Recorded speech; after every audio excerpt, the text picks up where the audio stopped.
मिलके कि जो हमारा ह्यूमन नर्वस सिस्टम मतलब जो हमारे मस्तिष्क से, ब्रेन से, दिमाग से जुड़ा हुआ है, उसको हम क्या कहते हैं? Human nervous system. मानवीय जो हमारा तंत्रिका तंतु है, तंत्रिका मतलब जो हमारी पूरी बॉडी को कंट्रोल कर रहा है, उसको हम कहते हैं नर्वस सिस्टम। ये जो नर्वस सिस्टम है दो पार्ट से मिलकर बनता है, जिसमें एक हिस्से में हमारे पास होती है दिमाग और जो हमारी रीढ़ की हड्डी होती है जिसको हम स्पाइनल कॉर्ड कहते हैं।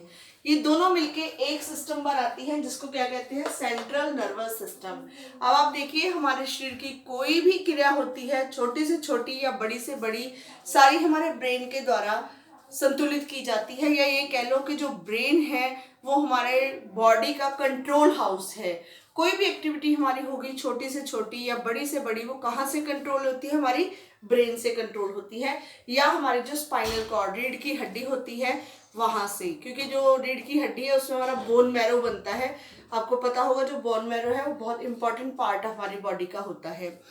तो क्योंकि ये साइंस का डिटेल है, इसलिए हम जितना आपके सिलेबस वाइज है उतना ही डिस्कस करेंगे, बहुत डिटेल में नहीं जाऊंगी, नहीं तो आप उलझ जाएंगी कि क्या करना था क्या छोड़ना था।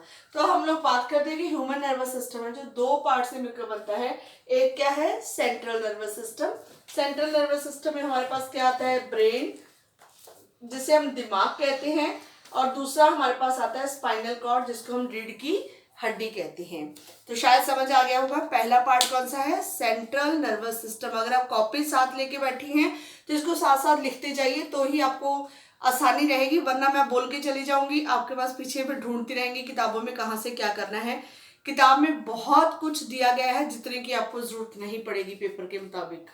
तो हम लोग पहले बात क्या करते हैं कि ह्यूमन नर्वस सिस्टम जो है वो दो भागों में विभाजित होता है, central nervous system and peripheral nervous system. Central nervous system में आगे दो पार्ट होते हैं, ब्रेन और स्पाइनल कॉर्ड। और जो पेरिफेरल नर्वस सिस्टम है इसमें हमारे पास होती है सारी नर्व्स मतलब जितनी हमारी बॉडी में नाड़ियां हैं जो संदेश लेकर दिमाग तक पहुंचाती हैं और दिमाग से संदेश लेकर वापस पहुंचाती है, जिसके अनुसार हम किसी भी स्थिति के अनुसार प्रतिक्रिया करते हैं, वो हमारी क्या होती है? नर्व्स होती हैं। जैसे आप कोई पैर पे कुछ लग जाए तो भी आपको पता चलता है, मुंह पे कुछ लग जाए तो भी पता चलता है, बैक पे कुछ लगे तो भी पता चलता है। मतलब हमारी बॉडी के किसी भी पार्ट को आप टच करें तो हमारे दिमाग उसी टाइम उसके अगेंस्ट रिस्पॉन्स देता है। अगर आपके पैर में कांटा लगता है तो भी आप उई की आवाज निकालती हैं। हाथ के पास गर्म प्लेट आ रही है तो वो भी आपको पता चल जाता है कि गर्म है। दैट मीन्स क्या है कि हमारी बॉडी में नर्व्स का एक जाल बना हुआ है, और ये जो जाल है नर्व्स का, ये संदेश दिमाग तक लेके जाता है, और दिमाग उसके अगेंस्ट हमारी क्या क्रिया होगी उसके मुताबिक हमें संदेश देता है। तो दो कौन से सिस्टम है हमारे? Central nervous system and peripheral nervous system. Central nervous system के कितने पार्ट है आगे? दो। कौन कौन से? Brain and spinal cord. और जो हमारा नर्वस सिस्टम है पेरिफेरल नर्वस सिस्टम है जिसमें नर्व्स होती हैं, ये दो तरह की नर्व्स होती है इसमें। मैं इसको थोड़ा साफ कर रही हूँ, ध्यान से देख लीजिएगा बाद में। ये डायग्राम आपकी बुक में भी बनी हुई है वैसे तो जो हमारा नर्व्स का सिस्टम है ये दो तरह की नर्व्स होती है। एक तो होती है इसमें से ऑटोमेटिक, ऑटोनॉमिक भी बोलते हैं इनको हम लोग, इनवॉलंटरी भी कहते हैं। और दूसरी हमारे पास होती है सेंसरी ऑर्गन्स, मतलब जो हमारे पास ऑटोनॉमिक है, ऑटोनॉमिक या इनवॉलंटरी मतलब जो आपकी इच्छा से काम नहीं होता है, जो अपने आप ऑटोमेटिकली होता रहता है उसको हम बोलते हैं इनवॉलंटरी मीन्स जैसे हार्ट बीट है, हार्ट बीट आपकी इच्छा से नहीं चलती है, कहीं तेज हो जाए तो तेज हो जाएगी, कम हो जाए तो कम हो जाएगी, ऐसा नहीं होता। आपके हाथ में कुछ भी कंट्रोल नहीं है उस चीज़ का। हमारी फेफड़े हैं, सांस लेते हैं सांस छोड़ते हैं हम लोग, तो वो क्रिया जो है वो आपके हाथ में नहीं है, वो भी अपने आप लगातार जब आप सो जाती हैं तो भी वो काम करती रहती है। इसी तरीके से डाइजेस्टिव सिस्टम है हमारा, जिससे हम भोजन को पाचित करते हैं। यह हमारा एक्सक्रीटरी सिस्टम है, बॉडी में से फिल्टर होना है, चीज़ों को, अपशिष्ट पदार्थों को अलग निकालना है, ज़रूरी पदार्थों को अलग निकालना है। तो उसके लिए ये जो सारे सिस्टम है वो आपकी पहुंच से बाहर हैं, वो अपने आप ऑटोमेटिकली ब्रेन के द्वारा संचालित किए जाते हैं, चलाए जाते हैं। तो उनको हम क्या कहते हैं, ऑटोनॉमिक और इनवॉलंटरी सिस्टम कहते हैं। दूसरा सिस्टम है जो आपकी पहुंच में है, जिसको हम वॉलंटरी कहते हैं, जिसमें आता है हमारी sense organ. Sense organ means जिसमें हमारे ज्ञान इंद्रियां, जिसे आप पंजाबी में कहती हैं। तो वो ज्ञान इंद्रियां आपके पास 6 होती हैं, आप सबको पता है ये।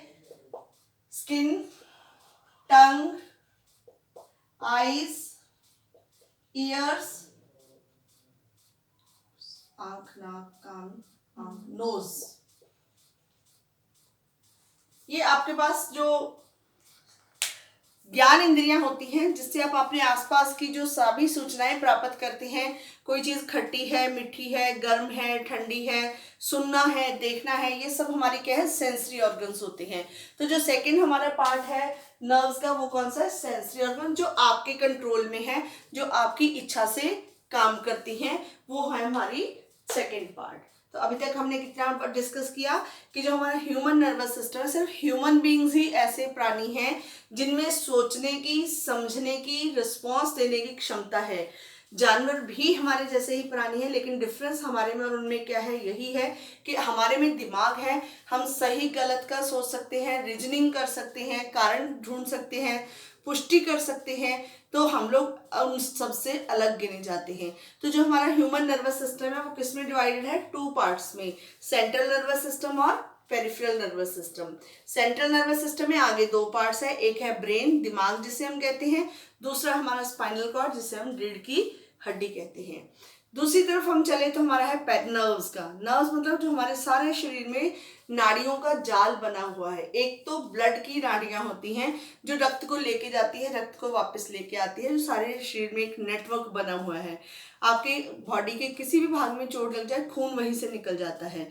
वैसे ही हमारी बॉडी में ब्रेन से जुड़ी हुई तंत्रिकाओं का एक जाल बिछा हुआ होता है, जिसको हम क्या कहते हैं, नर्व्स कहते हैं। और ये जो नर्व्स है वो 2 प्रकार की होती है, फिर से ऑटोनॉमिक और इनवॉलंटरी, जो आपकी इच्छा से काम नहीं करती हैं। जैसे डाइजेस्टिव सिस्टम हमारा भोजन पाचन करने की क्रिया है, सांस लेने की क्रिया है, हृदय के काम करने की क्रिया है। या आप देखिए हमारी आंखों की पुतलियां झपकती हैं, अपने आप आंखों की पुतली बंद होती है, अपने आप खुल जाती है। आप सोच के रखें कि इसको मैंने खुला रखना है, बंद नहीं करना है, आप नहीं कर सकती हैं। ये अपने आप ही खुल जाएगी, अपने आप ही बंद हो जाती है, और अपने ड्यूरेशन से, समय के अनुसार अपने आप बंद होती है, अपने आप खुलती है। आपके कंट्रोल में ये चीज़ भी नहीं होती है। तो ये हमारा कौन सा है, ऑटोनॉमिक और इनवॉलंटरी। दूसरा है जो आपकी ज्ञान इंद्रियां हैं। 6 ज्ञान इंद्रियां होती हैं हमारी बॉडी में, और वो 6 ज्ञान इंद्रियों से आप बहुत तरह का जो संदेश है वो प्राप्त करती हैं, वो आगे तक पहुंचाती हैं। तो ये हमारे पास क्या है, पेरिफेरल नर्वस सिस्टम। अब हम इसमें से बात करेंगे नेक्स्ट कि ब्रेन के सेंट्रल नर्वस सिस्टम की हम पहले बात करेंगे। और इस सेंट्रल नर्वस सिस्टम में सबसे पहले डिस्कस करेंगे हम लोग ब्रेन, दिमाग। सबके पास बहुत बड़ा है, लेकिन कई बार हम प्रयोग में कम लाती हैं, जिस वजह से हमें मुश्किल उठानी पड़ती है। अभी आपका दिमाग यूज करने का बहुत पीक टाइम चल रहा है, एग्जाम्स आने वाले हैं, तो बहुत सारा दिमाग आपको चाहिए, जिसको सही तरीके से प्रयोग में लाना है, ताकि आप एक अच्छा रिस्पॉन्स उसके ले सकें, अच्छे नंबर आप ले सकें। तो जो हमारा ब्रेन है, अभी हमने बात की सेंट्रल नर्वस सिस्टम में 2 भाग हैं, एक दिमाग और एक रीढ़ की हड्डी। पहले हम दिमाग डिस्कस करेंगे, उसके बाद हम रीढ़ की हड्डी के बारे में डिस्कस करेंगे। तो जो ब्रेन होता है, इसका जो भार है हमारी बॉडी का, तकरीबन बॉडी के अनुसार 2% हिस्सा जो है वो हमारा ब्रेन का भाग होता है। मतलब 1500 ग्राम के तकरीबन जो हमारा ब्रेन है उसका वेट होता है। इतनी बड़ी बॉडी है, जितना आपका बॉडी का वेट है उसका 2% हिस्सा ही आपके दिमाग का भार होता है।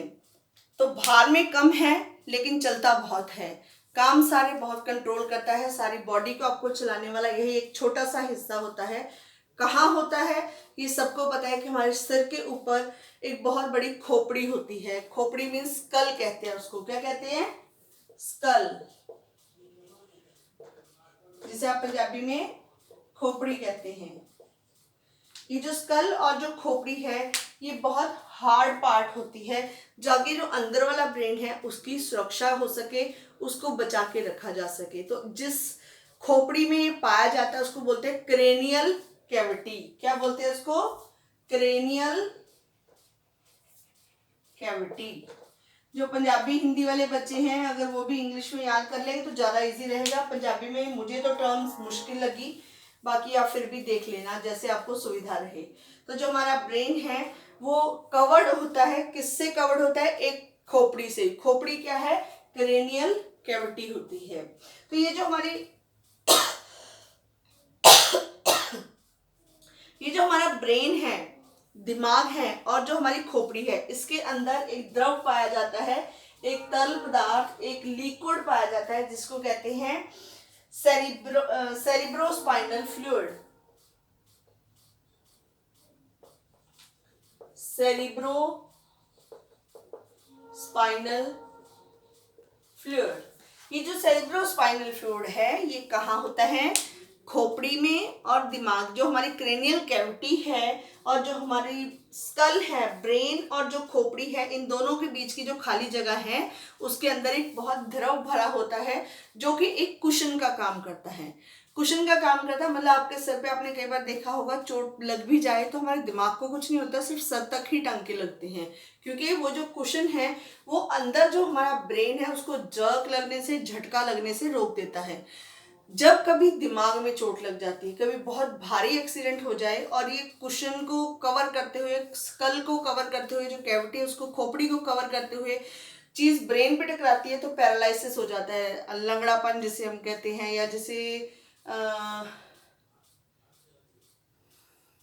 एक लकवा जिसे आप पंजाबी में कहते हैं, पैरालिसिस को। तो वो चीज़ तब होती है जब बहुत भयानक कहीं एक्सीडेंट हो जाए या बहुत भयानक चीज़, कोई बहुत स्ट्रांग चीज़ आपके ब्रेन पे लग जाए।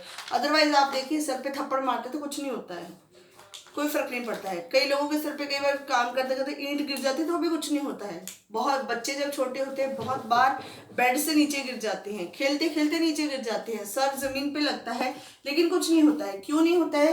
क्योंकि ये जो सेरिब्रोस्पाइनल फ्लूइड है वो एक कुशन की तरह काम करता है, एक गद्दे की तरह काम करता है जो उसको झटका लगने से, जर्क लगने से बचाता है। तो ये जो हमारी ब्रेन है इसमें फ्लूइड है, इसके साथ साथ ये 3 लेयर से ढका हुआ होता है। नाम याद करने की जरूरत नहीं है आपको वैसे तो, पर मैं बता देती हूँ इन तीनों को क्या कहते हैं। ड्यूरा मैटर, आर्नक मैटर एंड पिया मैटर। इनको याद करने की जरूरत नहीं, बस इतना याद रखना है कि जो ब्रेन है वो 3 सतहों से ढका हुआ होता है और जो तीनों सतहों के बीच मतलब स्कल और जो हमारा ब्रेन है उसके अंदर एक लिक्विड पाया जाता है जो कुशन की तरह काम करता है और दिमाग को झटका या चोट लगने से बचाता है। अब हम बात करते हैं हमारे ब्रेन की, दिमाग की। तो जो दिमाग है उसके 3 हिस्से होते हैं, 3 भागों में डिवाइड होता है।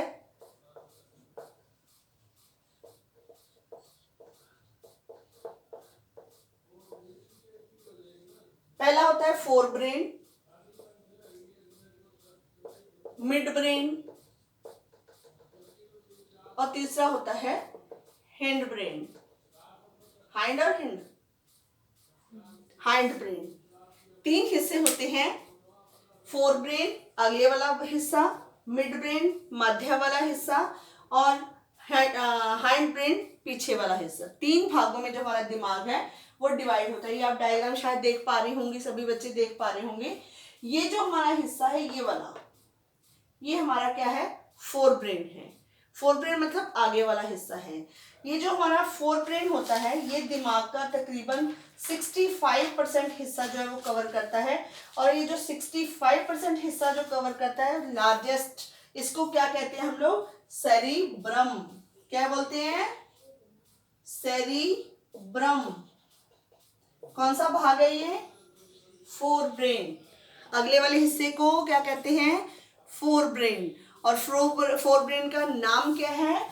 सेरिब्रम। क्या नाम है इसका? सेरिब्रम। लिख रही हैं साथ साथ या नहीं लिख रही हैं? लिखेंगी तो ही टर्म्स याद होंगी, नहीं तो नहीं होंगी। तो हमारा जो ब्रेन है वो कितने भागों में डिवाइडेड है? 3 भागों में। अब पहले हम कहाँ पहुंचे थे कि खोपड़ी के अंदर ब्रेन होता है, अब हम ब्रेन तक पहुंच